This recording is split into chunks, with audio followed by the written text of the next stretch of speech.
Welcome to this video on intertextuality. I'm going to be using these pens, and they're very fine pens, and constructing a mosaic of meaning here on this piece of paper. But first, Mel Gibson and Christ. And there you have it. Christ and Mel Gibson. Of course, that's not actual Christ, that's an actor from the movie. But this meme made the rounds. It inspired Zadie Smith to write a beautiful essay on suffering, I think when she encountered this very meme right here. So a meme is a text, and this meme shows the, the power of intertextuality, I guess. The idea being, and pardon me for reading to you here, but here we go. The meaning one interprets from this text is shaped and made possible by specific knowledge of other texts. In other words, if you had no knowledge of the Christian Bible or movies, you would describe this text as man sits next to other man who appears bloody and for some reason has a crown of thorns. They seem to be discussing a topic, right? But because most people have enough knowledge of the Christian Bible to say, oh, there was this figure, his name was Jesus, and he's kind of known for suffering, among other things. Or maybe you don't have a lot of knowledge of the Bible, but you saw the movie The Passion of the Christ, which tells that story. Or there's other things that are in this text as well that making meaning from the text, like how do you know that this is on a movie set?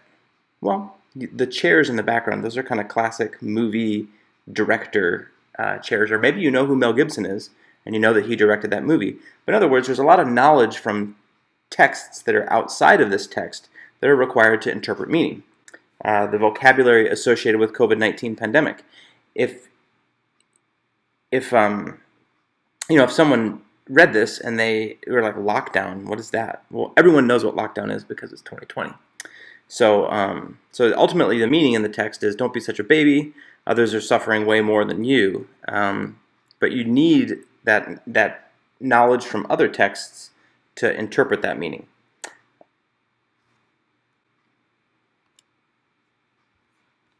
Let's get right down to it, and we'll slow down a little bit.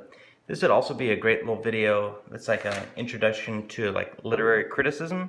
You know, if you're early in your career as a hardcore analyzer of literature, this is also going to be an overview of some of the different critical approaches to literature, like very briefly, just to mention the names, because if you're early in your journey, you're just starting to learn who the key players are, and we're going to learn definitely who the key players were for intertextuality in our time together.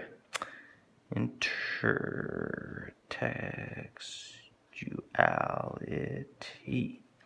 All right, so intertextuality begs the question. Once you get to a certain level, your English teachers are always using that word text. Is it a book? What's a text? Is it a movie? It's a text. Let's talk about the text. What about the words? Is that what we mean when we say text? Yes. But text has a lot of different definitions. So in the realm of literary analysis and your hardcore English teachers, a text is anything that conveys. So anything that conveys. That word convey is a great word. Think of a conveyor belt. What does a conveyor belt do? It supplies. It just brings you the next thing. That's what convey is for, like communication. So anything that conveys, that brings to you, that offers to you a set, conveys a set of meanings. Here's the other thing that your English teachers are going to do. It's going to maybe drive you nuts. We have meanings. We even have Englishes that, hardcore English teachers will talk about. Englishes, meanings. There's not just one meaning. There's many possible meanings. To someone who interprets it. To someone who interprets it.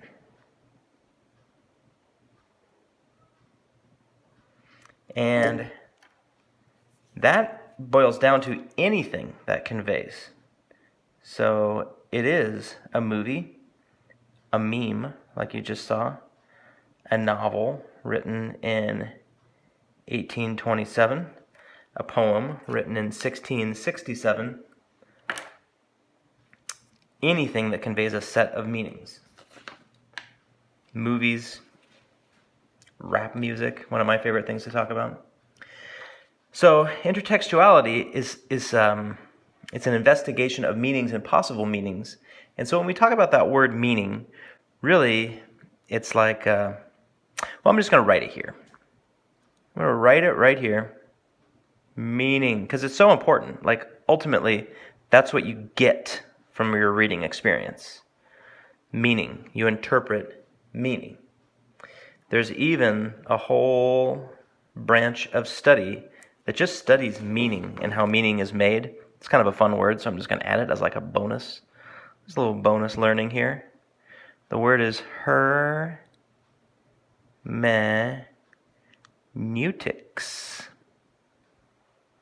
This is a word, a lot of times it's has like an application to religious texts, as people are, for thousands of years, people have been deciphering meaning from religious texts, and hermeneutics is sometimes used as just to talk about religious texts, but sometimes it's just the art and science of making meaning from text.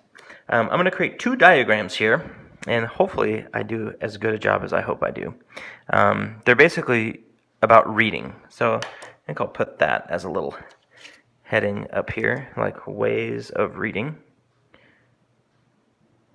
And one of them is like based on intertextuality, and one of them is just not really what happens when you read. So I'm going to say ways to read, ... Big line here, because underneath I'm going to have two different ways. The first one, and this is what, and I'll just say a book, because a book is very clearly a text. A lot of people think, or maybe you're even taught specifically, that like when you read a book, what happens is the author has created the book, and inside the book they put all this meaning. And when you read, this is your job as a reader, is to take that book and pull out the meaning that is in that book. This is where I would get in trouble. Not to get in trouble, but just like if you recognize like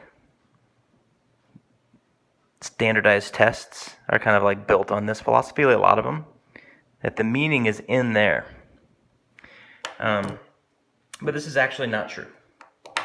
This is actually a false way to read, because it's what we could call monotextual, as if everything that you needed to interpret that book is in the book, when in fact, just like we showed with the meme with Mel Gibson, a lot of what you need to interpret a text is outside the text. In fact, a lot of it relates to other texts. So instead of saying a book, out comes the meaning, we're going to say that we have a text. And this text has its own little kind of like border around it that's porous. You can get in and out and through. And what happens is we have words that are on the inside of the text, and so I'll have little arrows that go both ways. Words. So, although words are in a text, and they have a definition that's contextually defined in that text, those words also exist outside of the text. And so your knowledge of words as they exist outside of that text are going to greatly impact. This is just one way that intertextuality is a really complicated subject, and there's lots of layers to it and even competing definitions. So I'm going to put these three words here because it relates in this moment. These are like funny words that you will encounter maybe in college, but any one of these words, if you were on a first date and your first date partner mentioned any one of these words, run away as fast as you can. Just kidding. But these are all words that are used a lot but their definitions are so poorly defined in different places that they're kind of like little battlegrounds, or maybe they're meaningless. So you'd say, oh, Mr. Lewandowski, why are you trying to define a meaningless word for us? Well, this is kind of what we do. Neoliberalism, postmodernism, and intertextuality they're kind of like buzzwords, and people will use them as indicators of I am smart, which is fine, because you probably are smart if you're thinking about issues of intertextuality. But there's a lot of layers of meaning to those words. So the idea is that the words exist. There's also other texts. So maybe other texts that are written by that author. There are also symbols. So like for an example, like like water inside of a text. Water is a powerful symbol, and it's in a lot of different texts. And so anytime you see water inside of a text, and what does it mean? Well, it might depend on how that symbol has been established. And I'll talk about that a little bit more. I'm going to talk about the music of Kendrick Lamar and a character in one of his albums, To Pimp a Butterfly, so you can see how symbols outside of the text really influence the meaning of the text. What else is it that I like to talk about? I like to talk about... Oh, we have something called a literary tradition.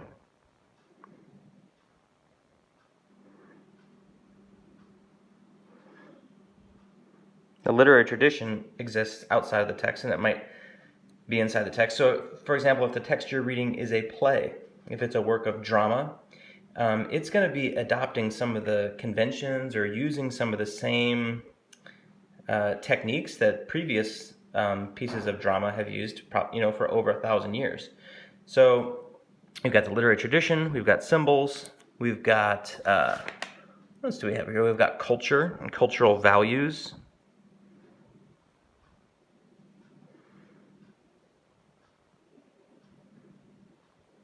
So these are just some of the things that exist inside the text. And then I put the whole thing bracketed like this.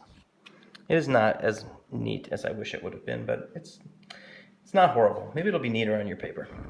And so now that we have this big bracket, what it is really is a system of relations between texts. I mean, you have your key text that you're trying to examine here, but you just have an awareness that the meaning is not really in that text. The meaning is actually a fabric. We call it a fabric of relations between texts. And so we end up with, out of this whole bracketed system, what we have, depending on where you choose to look and what it is you're looking for, we have not one possible meaning, but we have exactly 4. Just kidding. There's a multiplicity of meanings. I just drew 4 arrows. So these are all possible meanings. And that meaning it's not really inside the text.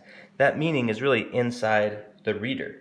So the reader makes the meaning of the text with an awareness of the intertextual nature of writing. There's also like genre. Sorry. So if you're reading a science fiction book, that's a specific genre that has a specific history. I'm going to say genre, and then I'm going to say form. These are they set up expectations. Oh my goodness, now I'm even on the other side of mine. And form. So, it's complicated. Don't be afraid. It's all good. You're doing a good job so far. Moving along, I want to talk about some of the... Okay, so this next section is really about literary theorists. We call them literary theorists.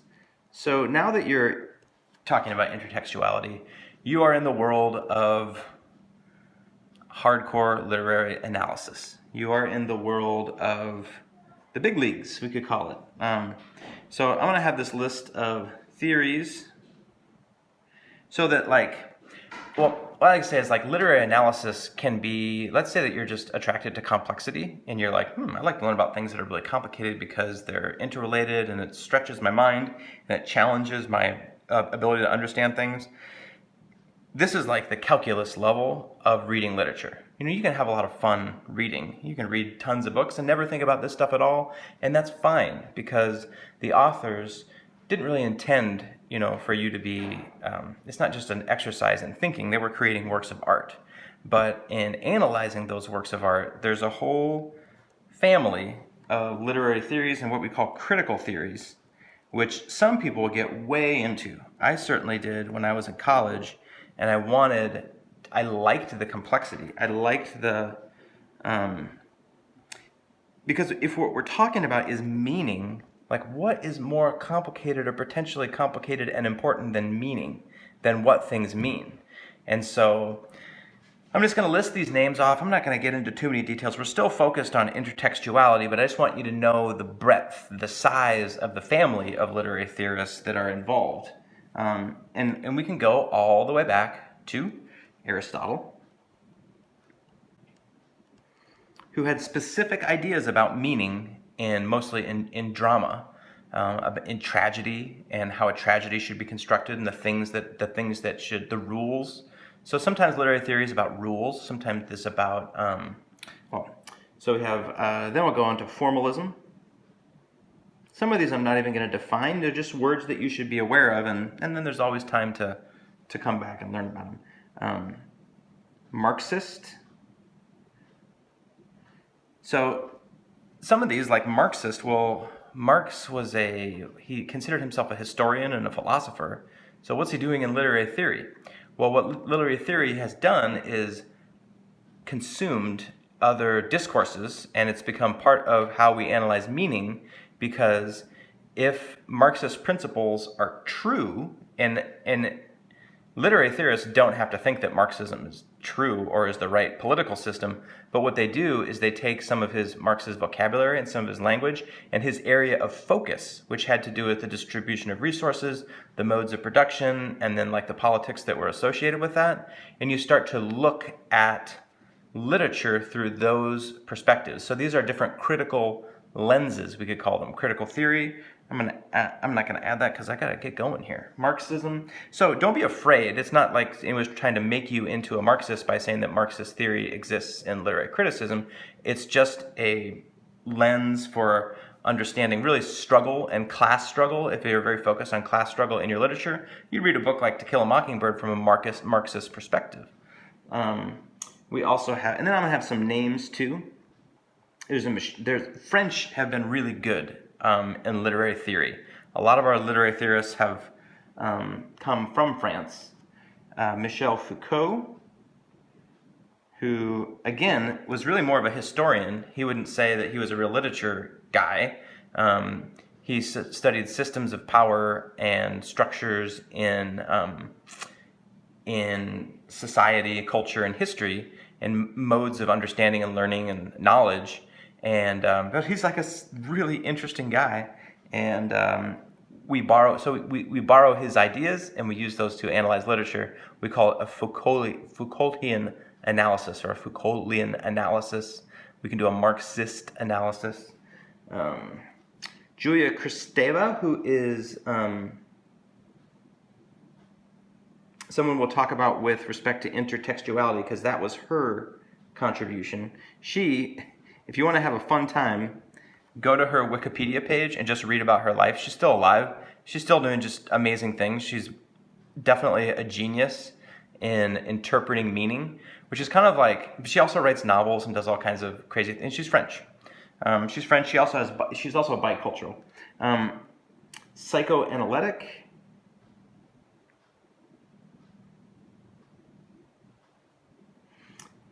Which borrows on the ideas of Freud. So we can do a whole mode of analysis where you look at like Shakespeare's plays through the lens that's really developed by Freud for unconscious drives and things like that. So the idea is, like, if literature is a true representation of reality, how cool is it to use it as little samples of human thinking and action, and then analyze those through different theoretical lenses. I think it's super interesting. We've got structuralism. We have post-structuralism.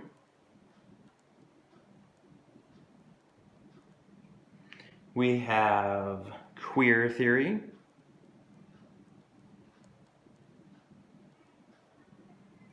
We have post-colonial theory.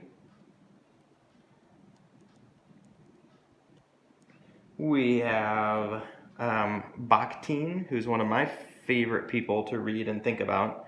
I have learned personally, his system is called dialogism. I've personally learned more about language from Bakhtin than anybody else to unlock like the secrets of language, like how does language operate, what are the rules. Super fascinating. Okay, so that's kind of like, that's not everybody. And that's not, I'm not going to go into detail for anybody. I just wanted you to know that now that you're in the big leagues, that like these are the names, and their theories are really, oh, I forgot about deconstructionism. Let me just write that. That guy's pretty important. He's another French guy. His name is Derrida. Deconstructionism. But mainly, when we're talking about what we're talking about, which I'm going to get a little color in here. I need to circle Julia, and I really hope her name is pronounced Kristeva. Could be Kristiva. I didn't look it up. I've never talked to her. I've never met her, so I'm not sure how she pronounces her name. But I'll go with Kristeva because that's what sounds right to me. So she said this. She said that any text is constructed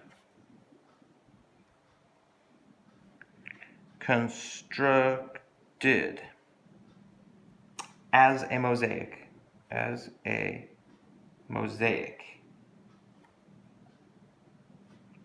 of quotations.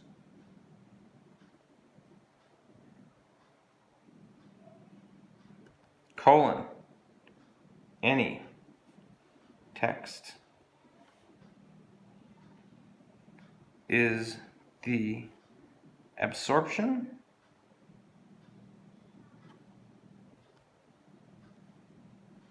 and transformation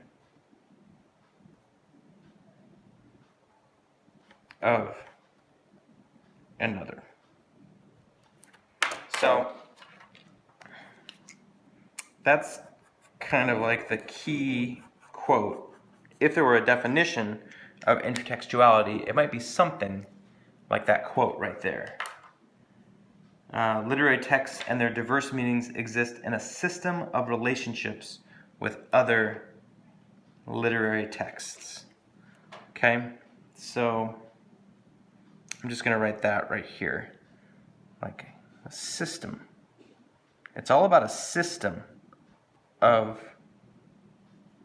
relationships. System of relationships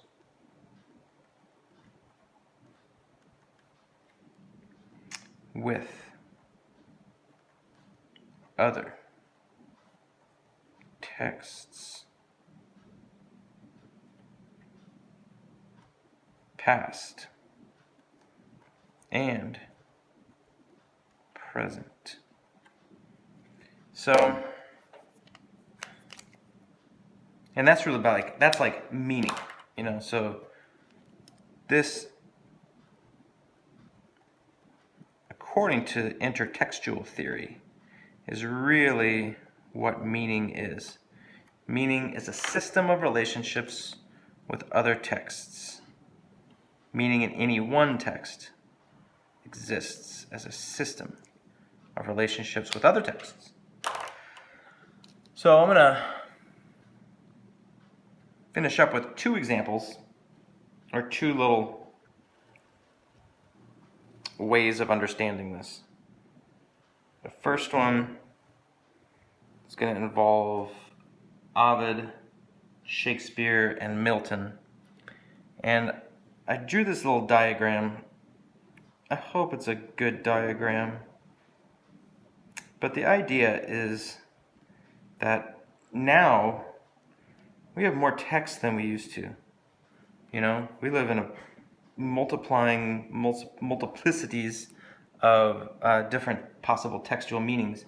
And so when we talk about the past in literature, we're talking about a land where there were fewer people, there were fewer texts, and we don't have everything that there was. So if we look way, way back, and I have to go, this is not drawn to scale, but way, way back here, we have a writer named Ovid. And Ovid, in his texts, he had a special focus on a couple ideas. So when we talk about here, when we talk about like concepts, even concepts have a life inside and outside the text. So a concept like love, a concept like death, a concept like envy. These are emotions, but they're ideas. Well, Ovid was very interested in power. He was interested in the male, female differences, similarities, roles. Should we call that gender identity? I suppose we could call it that, although he certainly wouldn't have. He was also very interested in story itself. And then, of course, what his focus was like mythology and the concept of transformation. So there's Ovid, and he wrote in Latin in the year 8. We move into the future, and we have these two other dudes that I'm going to put on this little spectrum right here. This, by the way, this line here is the beginning of English. So this is about the 14th century. Why did I make this diagram? I don't know. I thought it might help. We have the 14th century right here. And this is when we call this the dawn of English as a language. Dawn of English. So when Ovid was writing here in the year 8, there was no English. English did not exist. Now we have the 14th century. English does exist. A little bit later, we had a writer named Shakespeare. You have another writer named John Milton. And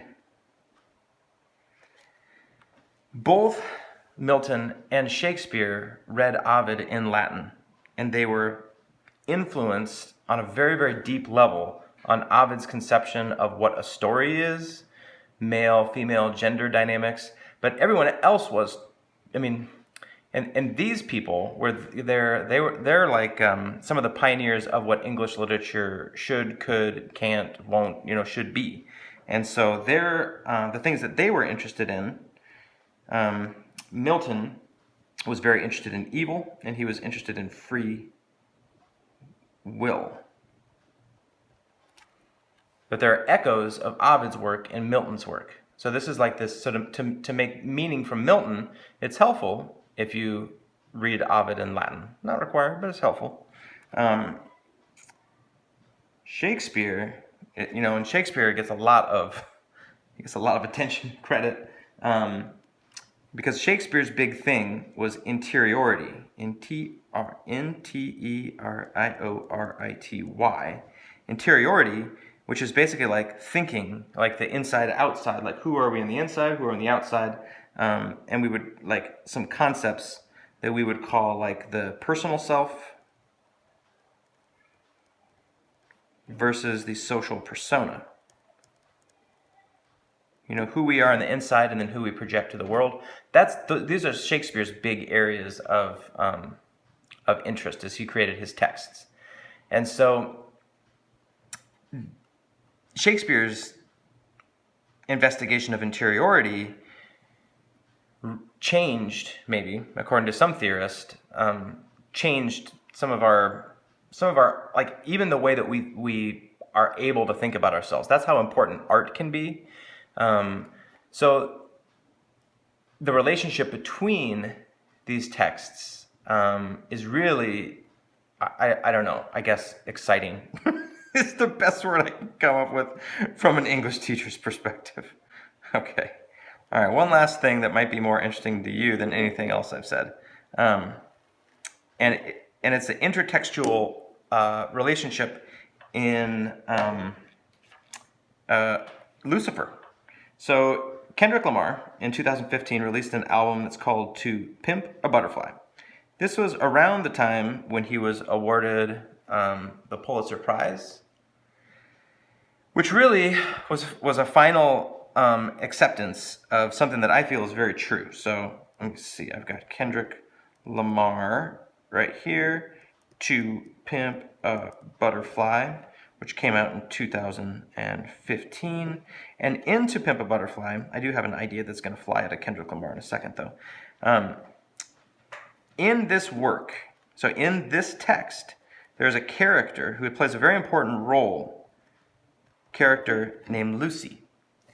Now, Lucy, once you interpret the text, is very clearly Lucifer, Satan, the tempter from Christian theology.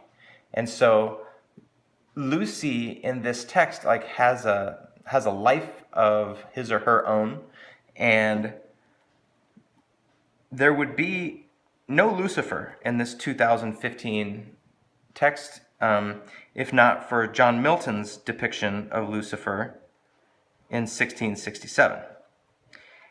And so the intertextual relation between John Milton's Paradise Lost, 1667, is very, very interesting, to say the least. And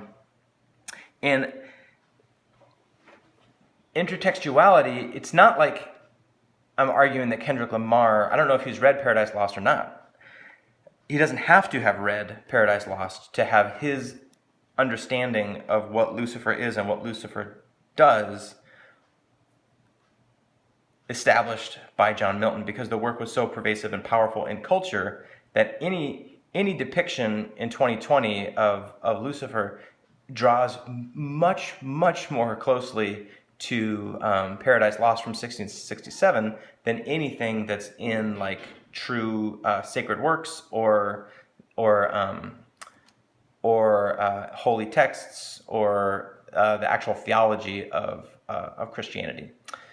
And he didn't even need to have read that to have that be true. So that's something that's important about this meaning and the intertextual relationship between texts.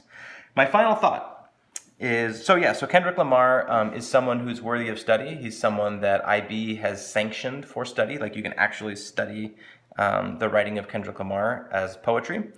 And this is important because, just to use another buzzword that I said to stay away from, rap music is the ultimate